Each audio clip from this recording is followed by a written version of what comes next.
저도 이제 저는 원래 전사를 초등학교 1학년, 2학년 유년부 전사로 이제 교육전사를 시작을 해서 이제 제가 목회해 온 지가 올해로 27년 정도 된 것 같습니다.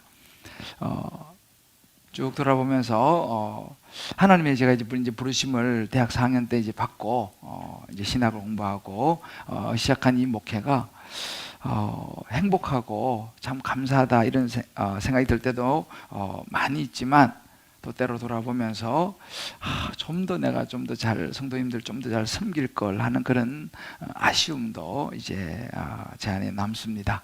특별히 이렇게 이제 또 한 해 마무리하면서 또 훈련식, 수료식하고 순양 파송 이렇게 할 때가 되면 제가 제자훈련 또 사역훈련 한 지도 한 7, 8년 정도 된 것 같아요.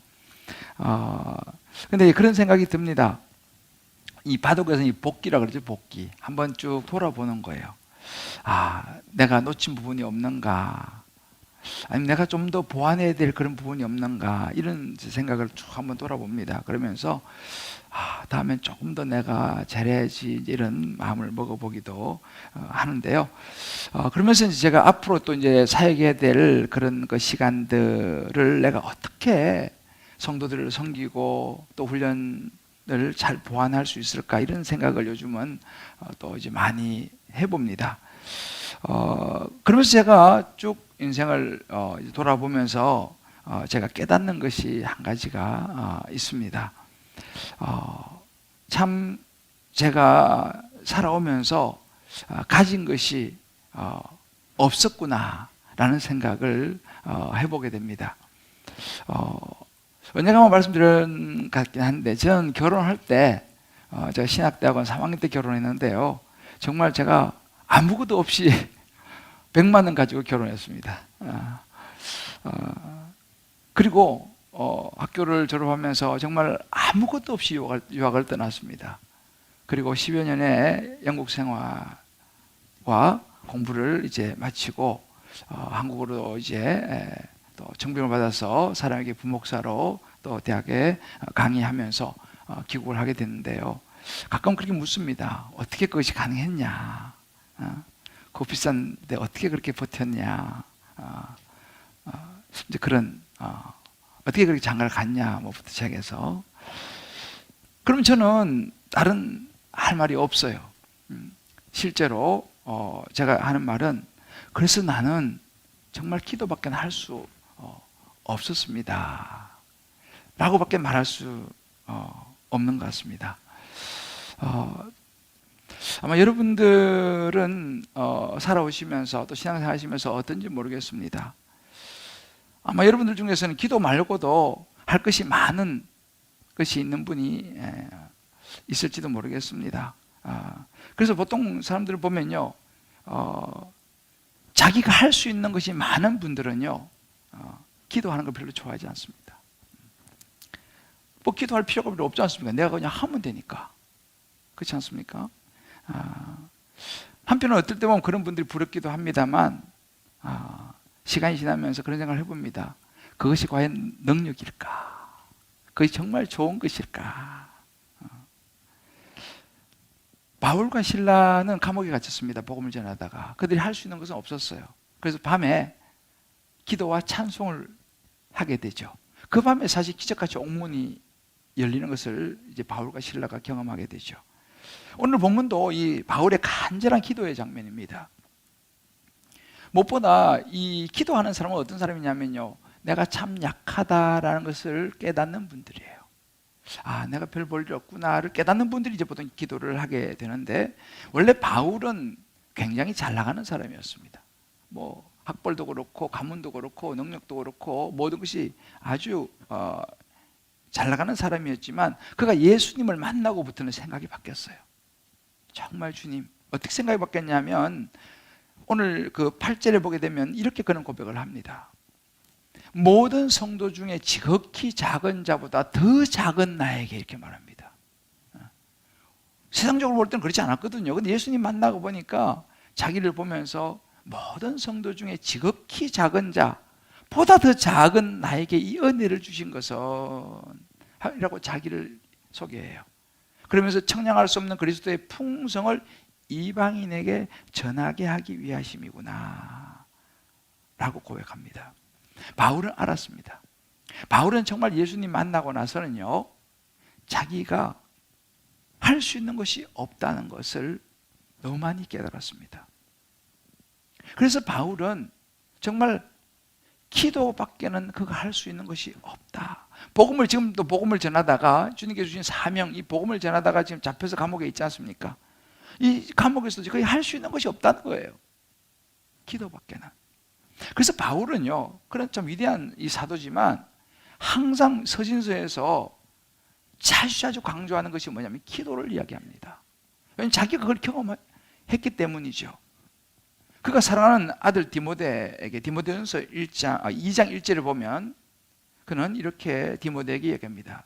그러므로 내가 첫 번째로 권하노니, 여러 가지 이 영적 아들 디모데에게 권할 것이 많은데 그것보다 첫 번째로 권하는 것이 있는데, 모든 사람을 위하여 기도, 간구와 기도와 도고라는 것은 중보기도입니다. 중보기도와 감사를 하되 이렇게 말합니다. 꼭 기억해라. 가장 먼저 될 것은 하나님께 간절히 구하는 이 기도와 이 중보기도를 꼭 너가 해야 된다라고 디모데에게 이야기합니다. 뿐만 아니라 서신 곳곳에 정말 밤을 새면서 내가 기도한다, 그런 바울의 고백들도 나옵니다.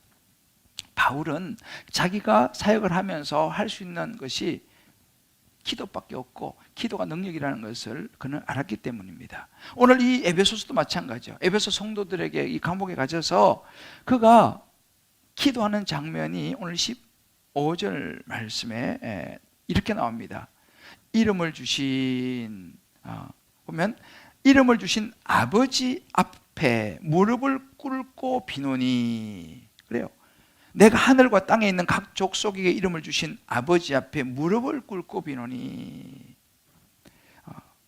여러분 보세요. 보통 기도의 모습도 뭐 서서 기도하고 뭐 앉아서 기도하고 여러 기도의 모습이 있는데요, 특별히 무릎을 꿇고 기도하는 이 모습은 또 다른 진지함이 있습니다. 간절함이 있어요. 겸손함과 깊은 기도의 모습입니다. 무릎을 꿇고 기도하는 거예요.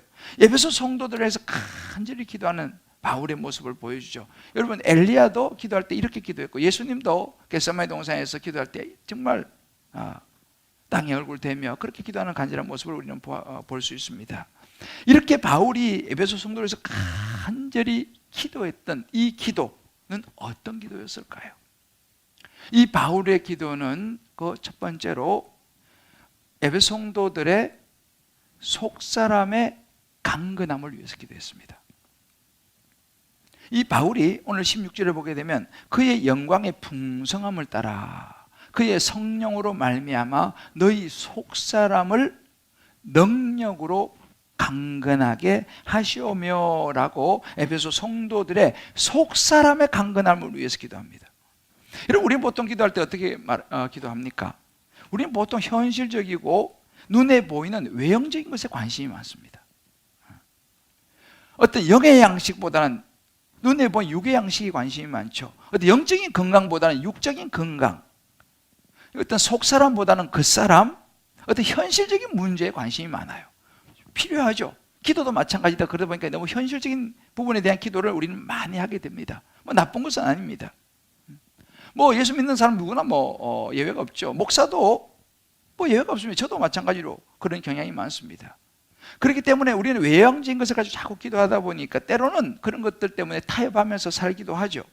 근데 여러분, 성경을 가만히 보세요. 성경이 말하는 성경의 초점은 조금 다릅니다. 오늘 바울이 그런 부분을 이야기하는 거예요.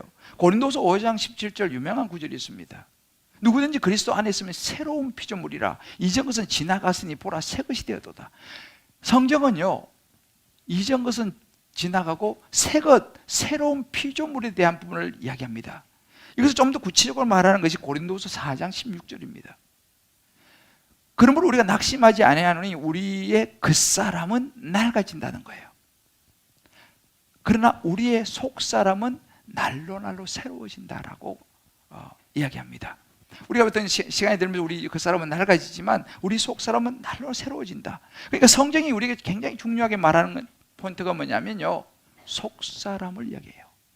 그 쌈도 중요하지만 속 사람이 너무 중요한데 이 속 사람의 강건함이 중요하다는 거예요. 여러분 그 랍스터 아시죠? 랍스터 좋아하시죠? 이 랍스터는 이 갑각류입니다. 껍질이 아주 단단한 이런 그 갑각류.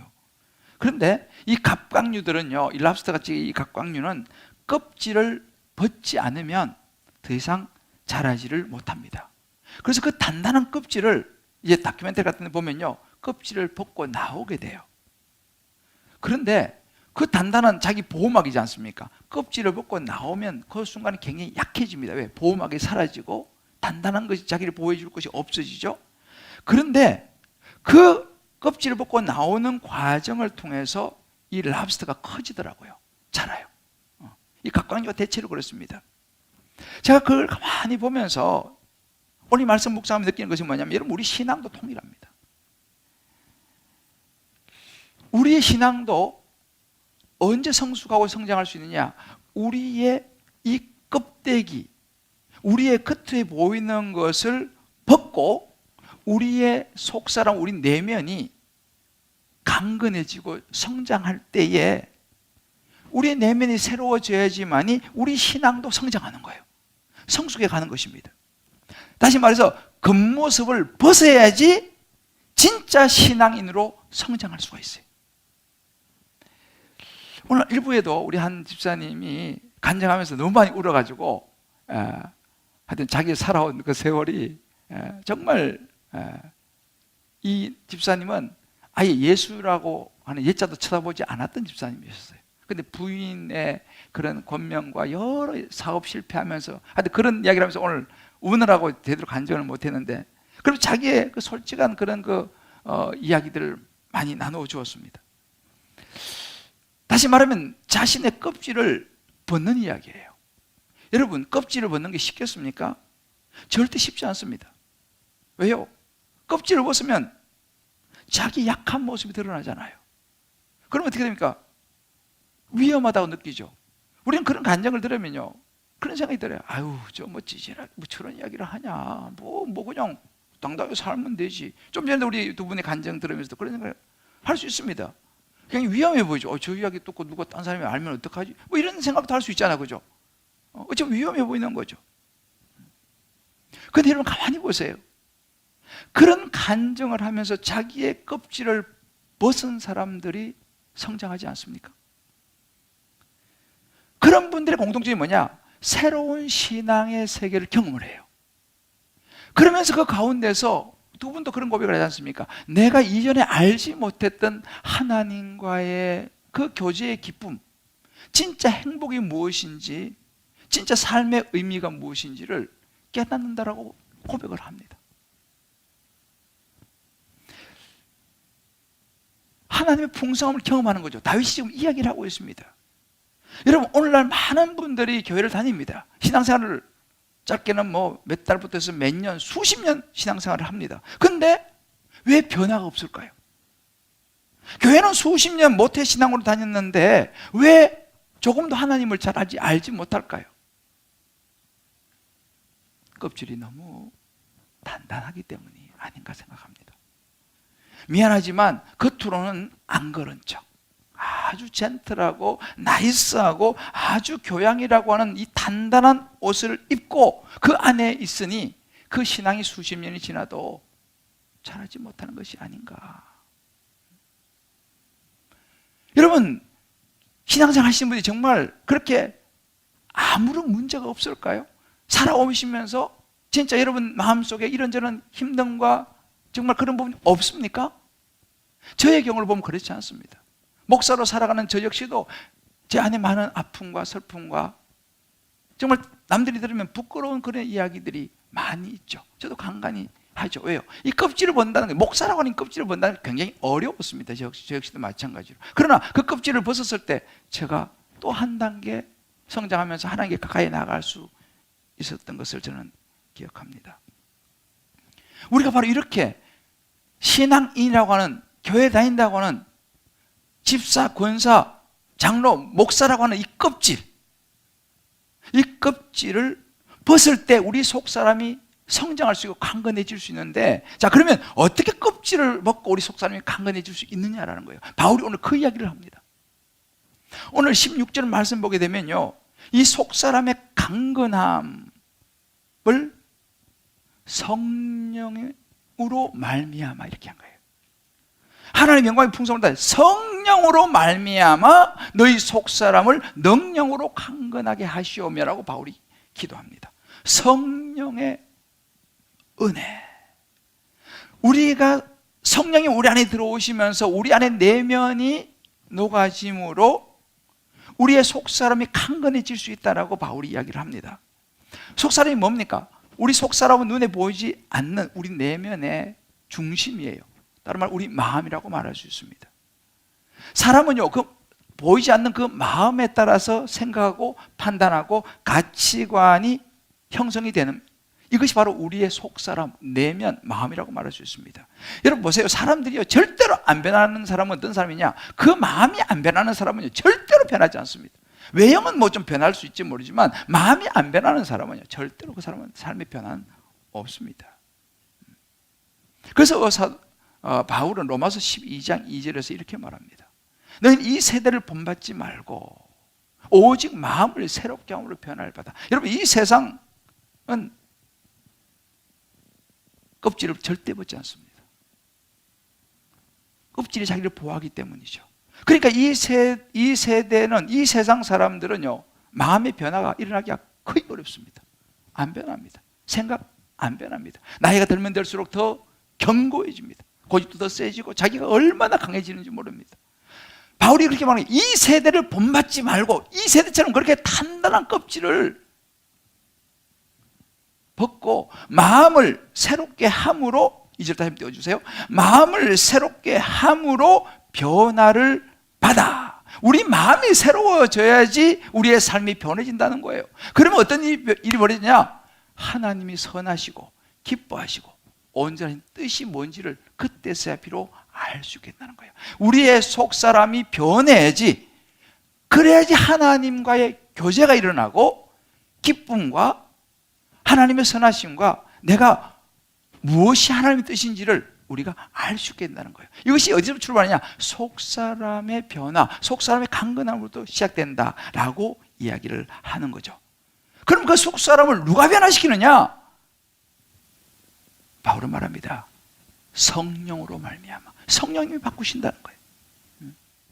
여러분, 그럼 성령님은 어떻게 우리 마음에 들어오시느냐? 한번 제가 지난번에 언급을 했는데요, 성령님은요, 사도행전 2장 38절에 보게 되면 우리가 예수님을 믿을 때에, 예수님을 우리 마음속에 영접할 때 성령을 선물로 주시리니 그랬습니다. 그러니까 우리가 예수를 내 마음속에 모시게 되면, 영접하게 되면요, 성령이 그 시간 우리 마음속에 들어오세요. 여기서 예수 믿은 저와 여러분들은 이미 여러분 우리 안에 성령이 계신 줄을 믿습니다. 그러나 중요한 것은 그 성령이 내 안에서 내 마음을 변화시키도록 내가 허용을 해야 되는 거예요. 강제로. 성령이 인격적인 분이기 때문에 막 강제로 하지 않습니다. 내가 내 마음을 이렇게 열어야지 성령이 내 마음을 바꿀 수 있으시다는 사실이에요. 그래서 고린도후서 3장 18절에 이런 구절이 있어요. 우리가 다 수건을 벗은 얼굴로 거울을 보는 것 같이 주의 영광을 보며 그와 같은 형상으로, 예수님과 같은 형상으로 변화하여 영광이 이르니 곧 주의 영으로 말미암다 그랬어요. 하나님의 영, 성령으로 말미암아서 우리의 삶이 변화된다라고 이야기하는 거예요. 바울이 이것을 알았습니다. 그래서 바울이 우리의 깊은 곳에 성령님이 계셔서 성령이 우리 마음을 주장하도록 해서 우리 마음이 더 강건하여져서 풍성한 삶을 살아갈 수 있기를 바울이 기도한 것입니다. 실제로 우리가 이 많은 이 문제는 뭐냐면요, 우리 마음이 흔들린다는 거예요. 우리 내면이 흔들린다는 거예요. 예를 들어서 오미크론, 델타 올 때마다 우리 마음이 움찔움찔 흔들린다는 것입니다. 두렵고 여러 가지 생각이 많아집니다. 뭐 전부 당연한 것이죠. 왜 그렇습니까? 하나님은 눈에 안 보이고 내가 너를 지키고 내가 너를 도와주고 담대하라고 말씀하신 하나님은 눈에 안 보이고, 그런 그 현상들은 눈으로 귀로 들어오기 때문에 우리의 내면이 그때마다 막 흔들리는 거예요. 이걸 우리가 조심해야 됩니다. 근데 여러분 잘 아셔야 되는 게 뭐냐면요, 결국 생명은 하나님이 지켜주셔야지 지켜진다는 사실을 믿으시길 바랍니다. 내가 뭐 아무리, 물론 우리 조심을 해야 되죠. 손도 자주 씻고 마스크 잘 써야 합니다. 조심을 해야 되지만, 그러나 여러분 아무리 우리가 조심을 한다 한들 생명은 하나님의 손에 있기 때문에 하나님이 지켜주셔야지 안전한 줄을 믿습니다. 이 중심이 견고해야 되는 거예요. 그럼 어떻게 성령이 내 마음에 이런 하나님을, 생명이 하나님께 달려있고 우리의 모든 삶이 하나님께 달려있다고 하는 이 사실을 마음에 딱 붙잡는, 이 성령이 내 마음을 딱 붙잡아 주셔야지 우리 안에 평강이 몰려오는 거예요. 안 그러면 불안해서 살 수가 없어요. 늘 비교하고 늘 여러 가지 부정적인 것이 너무 많이 들어오기 때문에 힘들어서 우리는 평안함으로 살 수가 없는 것이죠. 그래서 우리가 성령이 우리 마음을 딱 주장하는 게 너무 중요하다라고 바울이 이야기를 합니다. 그래서 우리가 필요한 게 뭐냐? 그 성령이 우리의 마음을 주장해 달라고 기도해야 된다. 그 기도 중에 성령님을 우리 마음에 항상 붙잡아야 된다라고 바울이 이야기합니다. 우리가 기억해야 되는 게 그런 것입니다.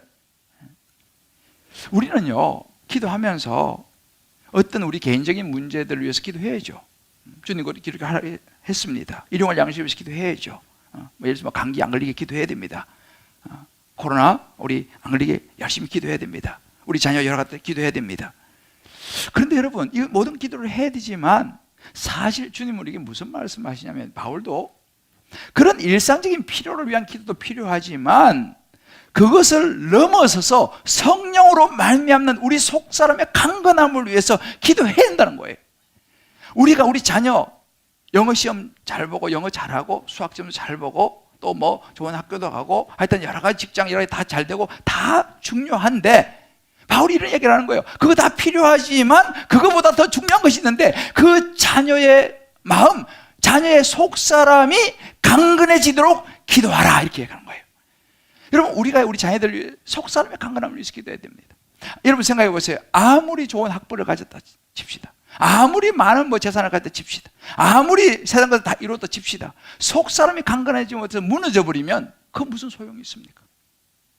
그렇지 않습니까? 속사람이 강건해서 제대로 이 세상에서 살아갈 수 있어야 되는데, 세상에 그 다 가지고 속사람이 무너지면 무슨 소용이 있냐라는 거예요. 정말 저와 여러분이 우리 가족들, 우리 모두 주변에서 기도해야 되지만 무엇보다 우리 자녀들의 속사람이 강건해지기를 기도해야 될 줄을 믿습니다. 굉장히 중요한 부분인 것이죠. 그러면서 바울은 이런 부분을 이야기하면서 이 우리의 속사람이 강건하지 못한 우리 자녀들을요, 언제 무너질지 모릅니다. 언제 무너질지 몰라요. 하루아침에 어떤 일이 생길지 몰라요. 속사람이 강건하지 못하면요, 속사람을 성령이 딱 붙잡고 있지 않으면요, 어떤 일이 생길지 몰라요. 우리는 보고 있지 않습니까?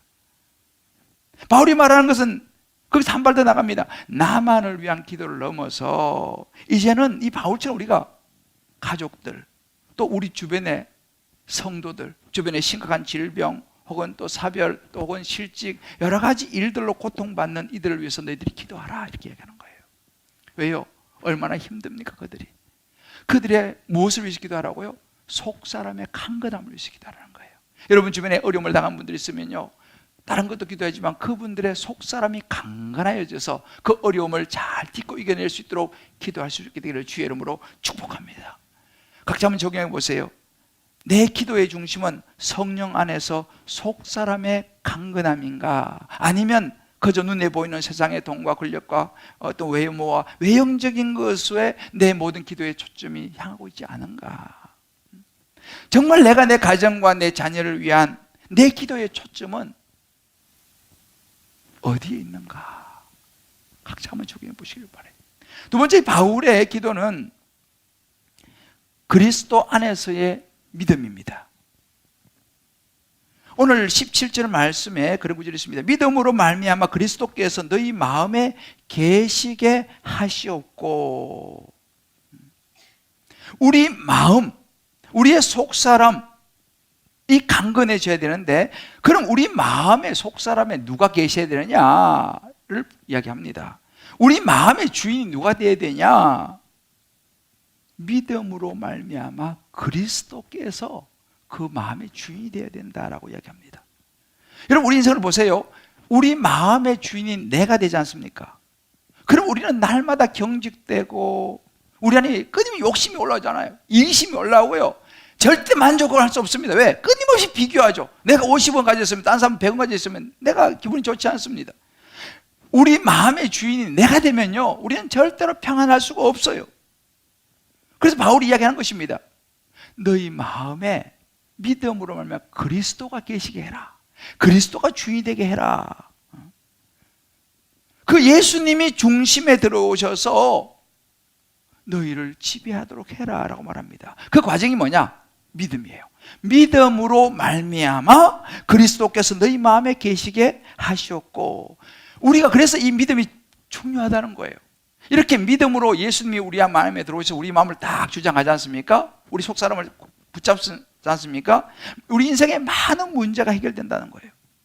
여러분, 믿음은 흔들리지 않지만 우리 마음 안에 있는 믿음은 잘 요동을 칩니다. 왜냐하면 우리 안에는요, 예수님만 계시는 게 아니에요. 우리 마음에는 성령님만 계신 게 아니에요. 우리 마음에는요, 끊임없이 세상의 영이 들어옵니다. 세상이 계속 들어와요. 목사라고 해서 여러분 제 안에 세상의 영이 안 들어오는 줄 아세요? 그렇지 않습니다. 목사인 저도 순간순간 세상의 영이 들어와요. 내 안에 예수님이 계세요. 예수 믿으니까 성령님이 내 안에 계시죠. 그런데도 세상에 틈만 나면 비집고 들어와서 제 마음을 유혹해서 한눈을 팔게 하는 거예요. 또 다른 걸 보게 하는 거예요. 다른 걸 듣게 하는 거예요. 그럼 어떻게 됩니까? 제 마음이 흔들리게 돼요. 그렇기 때문에 우리는, 바울이 말합니다, 말씀에 믿음의 전신갑주를 입어라. 마음을 잘 지켜야 된다라고 이야기를 하는 거예요. 왜? 끊임없이 사단이가 세상 영이 들어와서 우리를 막 흔들고 헷갈리게 만들기 때문에 말이죠. 근데 여러분, 그러면 하나님의 영, 예수님이 내 안에 계시고 성령님이 내 마음을 딱 붙잡고 있다는 증거가 뭐냐? 바울이 이렇게 말합니다. 그것은 사랑이다라고 이야기해요. 내 안에 지금 내가 뭘 할 때 사랑으로 행하고 있느냐, 내 마음을 주장하는 사랑이냐, 이걸 보면요, 내가 지금 내 안에 예수님이 성령님이 붙잡고 있느냐, 아니면 세상의 영이 들어와서 사단이 나를 유혹하느냐 알 수 있다는 것입니다. 여러분, 이 사랑, 여러분 가만히 보세요. 언제 사람들이 예수 믿는지를 가만히 보세요. 교회 사람들이 와가지고요, 언제 교회에 정착하고 예수 믿느냐를 가만히 보면요, 교회에 와서 사랑을 느낄 때.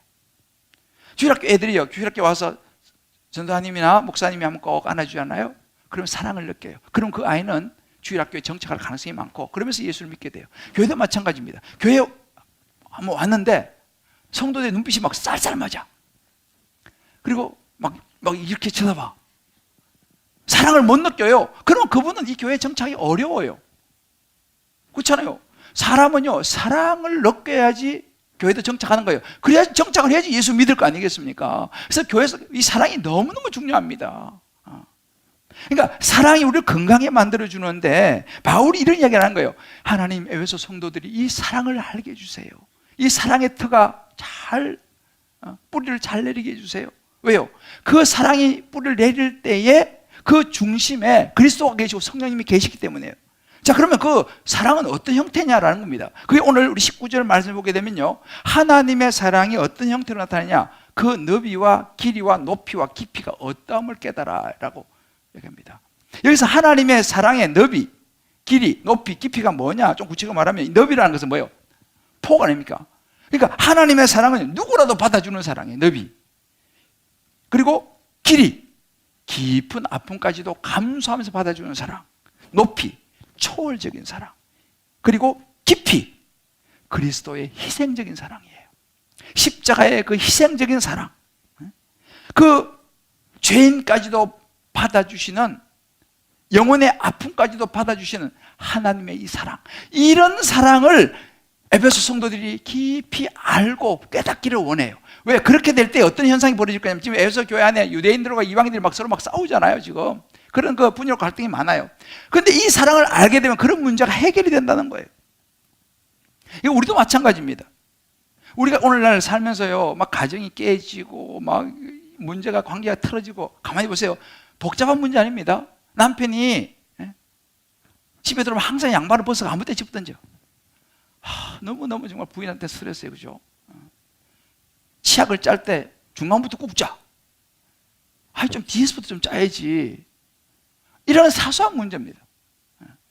그리고 결혼하기 전에 했던 약속 왜 안 지켜? 그때 이렇게 해준다고 약속했는데 당신 왜 이게 안 지키냐? 이런 것들이죠. 물론 뭐 이거 사소한 건 아닙니다만은 이런 문제 때문에 서로가 이제 시작하는 거예요. 양말 한 짝 가지고 시작하는 거예요. 그래가지고 나중에는 이걸 받아주지를 못하고 나중에 어떻게 됩니까? 그것이 점점 커지면서 깨지는 거죠. 그래서 헤어지고, 친구간도 마찬가지예요. 룸메이트도 마찬가지예요. 한 친구는 뭐 음악 크게 틀는 거 좋아하고 한 친구는 큰 음악 싫어하고, 그러면서 서로 이제 이게 서로가 마음이 성격이 안 맞는 거예요. 그러면서 어떻게 해요? 깨지고 틀어지고. 우리 관계가 다 그렇습니다. 그러니까 근데 여러분 보세요. 이 바울이 말한 하나님의 사랑은요, 우리는 그러면 어떻게 합니까? 참다가 포기해버려요. 더 이상 못하겠다. 여기까지 하자. 우리 갈라서자. 우리는 하다 안 되면 그냥 포기해버려요. 하나님의 사랑은요, 포기하지 않는 사랑이라고 이야기하는 거예요. 그 깊이가 얼마나 깊은지 절대 포기하지 않는 거예요. 하나님이 우리를 볼 때 얼마나 실망스러운 일이 많겠습니까? 그죠? 근데 하나님이 우리를 포기하지 않는다는 거예요. 아무리 죄짓고 실수하고 뭐 별의별 해도 하나님의 사랑은 우리를 포기하지 않습니다. 자, 우리 서로에게 이렇게 이야기해 줍시다. 하나님의 사랑은 우리를 포기하지 않습니다. 여러분, 이것이 하나님의 사랑이에요. 에베소 성도들이 이것을 알라는 거예요. 이 사랑을 알아야 된다는 거예요. 그래서 가정을 지킬 수 있다는 것입니다. 여러분들, 저와 여러분이 우리 가정에서도 정말 이 하나님의 사랑을 알고 포기하지 않으시기를 주님의 이름으로 축복합니다. 그러기 위해서 어떻게 해야? 예수님이 계속 그 마음의 중심에 있어야 되는 거예요. 믿음으로 말미암는 예수님이 그 마음 중심에 있어야지 이 포기하지 않는 하나님의 사랑이 있고, 그래야지 우리가 끝까지 지켜낼 수가 있다라고 하는 이야기를 합니다. 이 사랑이 많은 문제를 해결할 수 있기 때문에 그래요.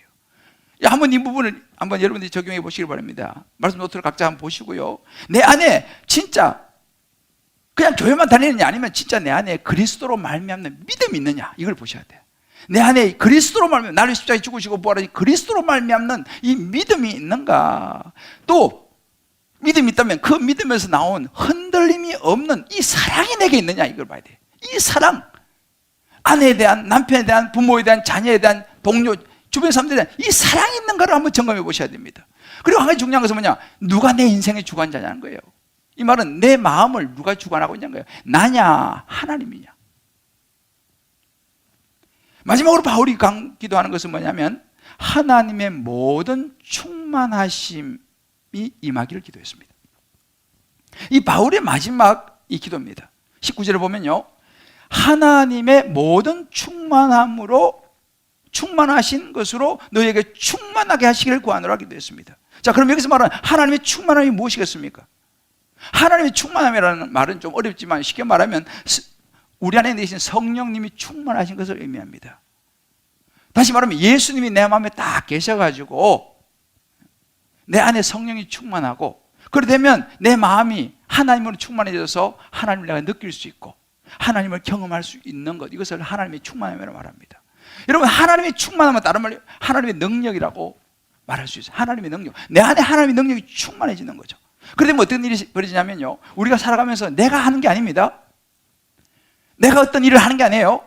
내가 무슨 뭐 이런 아이디어를 내고 뭐 저런 거, 이게 아닙니다. 내 안에 계신 그 충만하신 하나님, 그 하나님이 아빠, 아버지라고 천지를 창조하신 창조주 하나님, 우주를 지으신 우주 만물의 주인이 하나님이 내 안에 충만하면요, 그분이 내게 있어서 내 모든 일을 감당하신다는 사실을 믿으시기를 주의 이름으로 축복합니다. 이게 하나님의 충만함이에요. 이것이 되면요, 우리의 삶의 능력이 나타나요. 바울이 말합니다. 이것이 기도의 능력이다. 하나님의 충만함을 위해서 기도해라.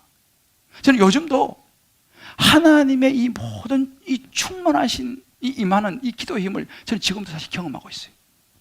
지금까지 그랬지만 제가 이번 주도 마찬가지예요. 이번 주도 사실은 제가 이제 검찰 한 달에 한 번씩 제가 예배를 설교합니다. 물론 요즘 이제 줌으로 하는데 제가 기도원에 앉아가지고 검찰 이번에 이제 줌으로 설교하고 간절히 기도해 줬어요. 그런데 예배 끝나고 나서 한 부장검사님이 저한테 갑자기 톡을 보내왔어요. 그것도 아주 장문의 톡을 보내왔어요.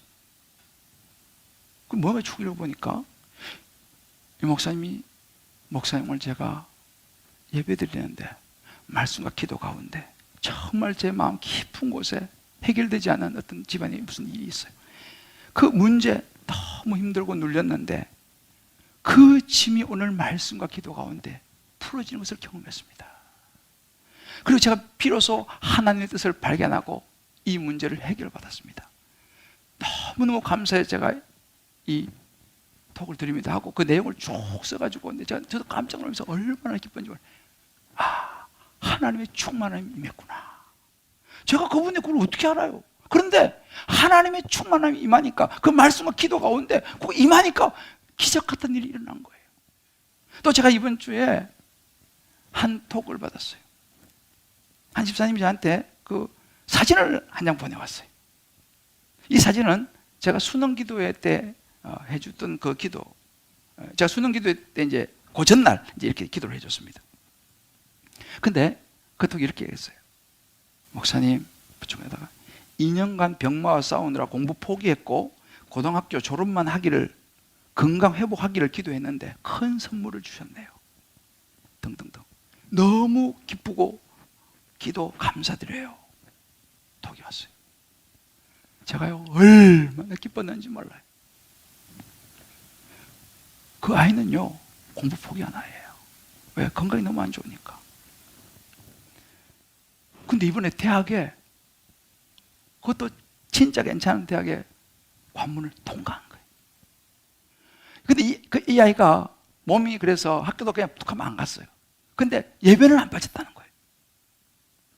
이 아이가 제가 논술을 봤는데, 논술을 보는데 아버지는 그 학교 따라가서 밖에서 여리고의 심정으로 계속 돌면서 계속 기도했다는 거예요. 3시간 동안 들어가서 논술을 보는데, 엄마는 또 엄마 있는 자리에서요 하나님 앞에 기도문을 썼어. 엄청 길어요.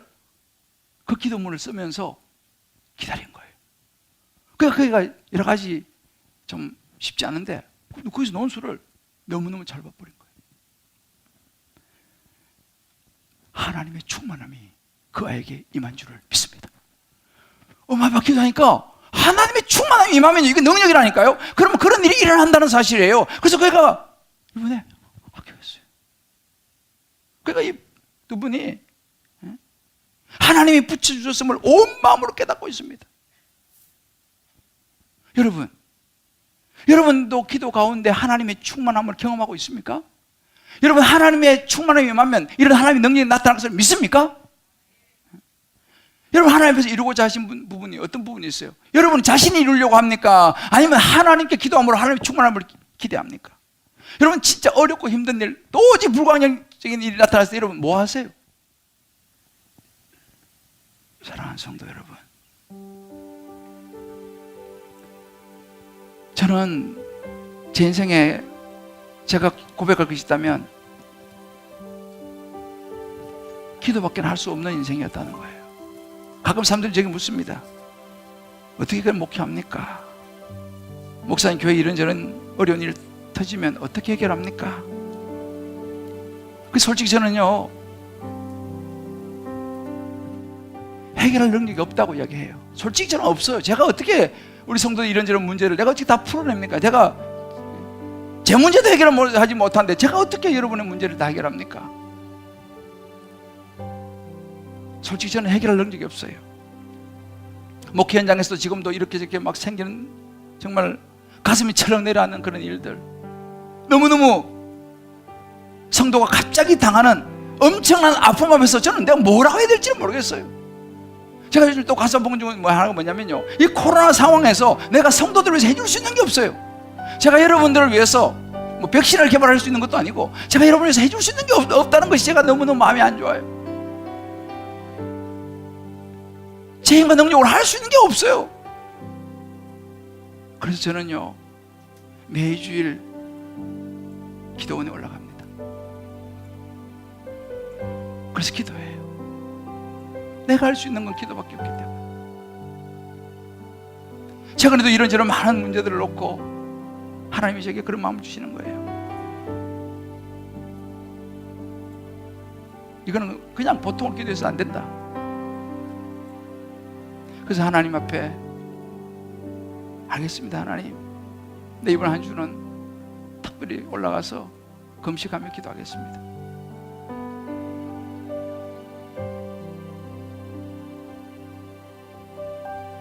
그거밖에는 주님 내가 할 수 있는 게 없잖아요. 그리고 정말 이번 주는 더 간절하게 한 주 동안 금식하면서 기도하다 내려왔습니다. 이것이 제가 지금까지 살아온 저의 길입니다. 앞으로도 제가 갈 수밖에 없는 길이에요. 제가 할 수 있는 것이 없기 때문에 저는요, 그래서 저는 기도합니다. 그래서 저는 기도하는 거예요. 제가 여러분을 위해서 기도합니다. 여러분의 자녀들을 위해서 기도합니다. 1년에 7가지 기도 제목을 붙들고 기도합니다. 왜요? 제가 할 수 있는 것은 그거밖에 없어요. 근데 얼마나 감사한 것이 하나님이 그 기도를 들으시더라고요. 할렐루야. 아멘. 하나님의 은혜가 임하면 역사가 일어나더라고요. 아멘. 여러분, 하늘 문이 언제 열립니까? 두려움으로 모였지만 마가다락방에서 120문도가 모여서 합심해서 기도할 때 하늘이 열리면서 성령의 놀라운 은혜가 임했습니다. 바울도 그래서 기도했고 저와 여러분도 그래서 우리는 기도해야 합니다. 아멘. 예수님 말씀하셨어요. 마가복음 9장 29절에 기도 외에는 다른 것으로는 이런 종류가, 이런 일들이 일어날 수가 없다는 거예요. 아멘.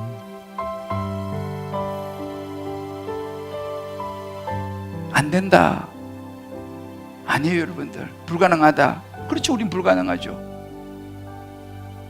그러나 우리에겐 기도가 있습니다. 아멘. 우리에겐 기도가 있습니다.